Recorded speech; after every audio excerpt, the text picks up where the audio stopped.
So what we are going to do today is a brake pad removal and replacement on a Audi Q3. So first remove the wheel and then we'll proceed with the process. So we have removed the wheel. Next thing what we have to do is, there are two covers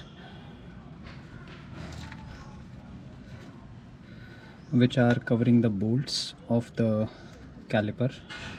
You need to remove those covers. This is one, another one is down there.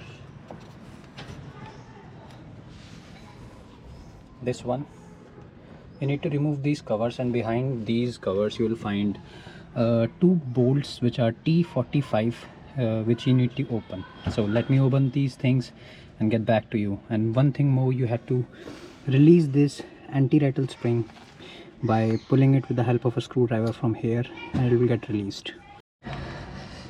As you can see, I'm removing this T45 screw, and you can see the threads are coming out.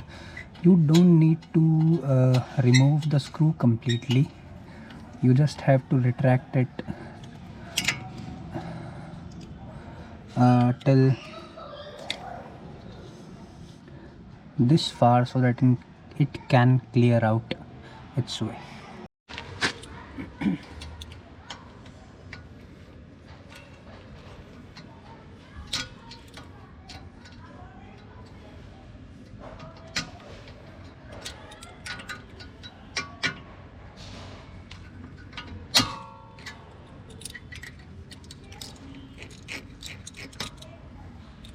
Clip removed.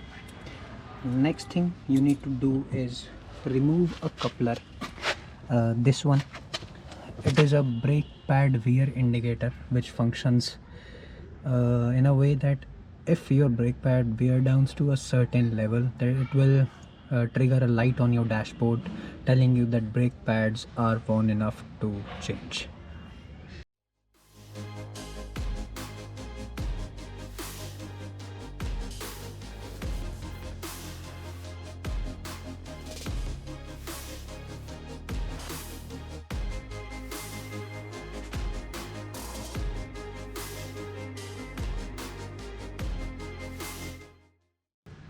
Keep the brake caliper in a safer location, and as you can see, what I was telling you,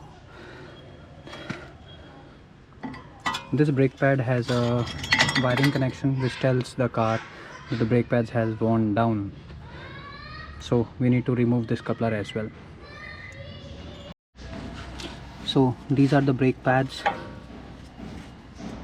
not that worn down, but we are still replacing it as a preventive measure.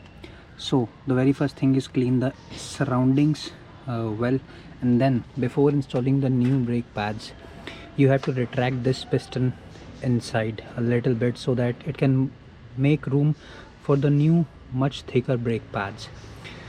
This is the process for the front ones.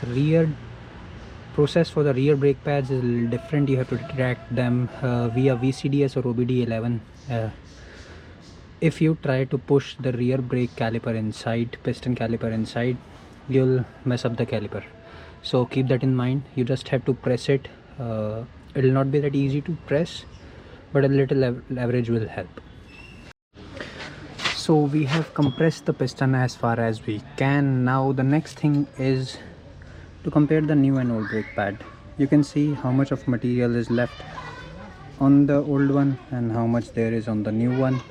So if you want the part number for the new one, this is the part number, and only the left side has this sensor, right side doesn't, because we assume that they are wearing evenly, but most of the times they don't, so it still needs to have periodical checkups. This clip is supposed to go inside the caliper piston so that it gets stuck on, and process is ideally the reverse of the removal.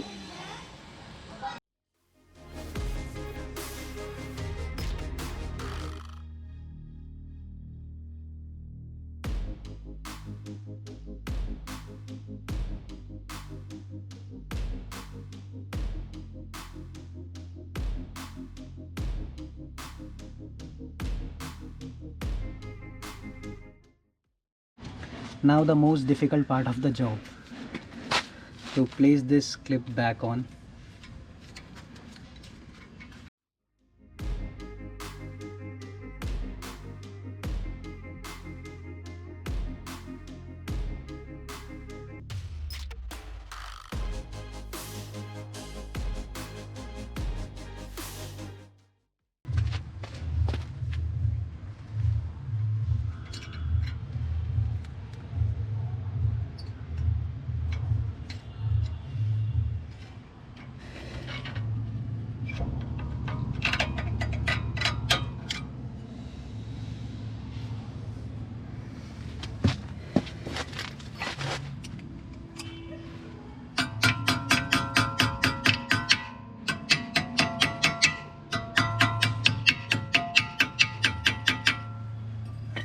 It's done.